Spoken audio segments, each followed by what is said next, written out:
നബി സല്ലല്ലാഹു അലൈഹി വസല്ലം തങ്ങൾ ജനിച്ചതെപ്പോഴാണ്? റബീഉൽ അവ്വൽ 12-ന്. റസൂലുള്ളാഹി വഫാത്തായതെപ്പോഴാണ്? റബീഉൽ അവ്വൽ 12-ന്. എന്നിട്ട് എന്തേ ഈ ആഘോഷം നടത്തുന്ന മുസ്ലിമീങ്ങൾ?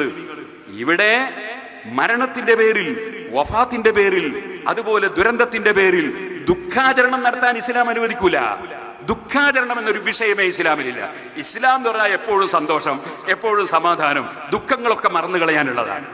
എന്നിട്ടോ അവിടെ എന്ത് സാന്ത്വനം വേണം? അതാണ് SYS പ്രവർത്തകർ കാണിച്ചു കൊടുക്കുന്നത്. സാന്ത്വന പ്രവർത്തനം എന്ത് വേണം? ദുരന്തത്തിൽപ്പെട്ടവരെ എങ്ങനെ രക്ഷപ്പെടുത്തണം? അവിടെ സജീവമായി നമ്മൾ മുന്നേറണം, അവർക്ക് സഹായം നൽകുന്നതിൽ മുന്നേറണം. അതേസമയത്ത് അതും പറഞ്ഞ് ഇങ്ങനെ ദുഃഖിച്ചിരുന്നിട്ട് ഇനി നബിദിനാഘോഷം വേണ്ട, ഇനി വേറൊരു സമുദായത്തിൽപ്പെട്ടവരാണെങ്കിൽ ഓണാഘോഷം വേണ്ട, അങ്ങനെയൊന്നും ആരും പറയണ്ട.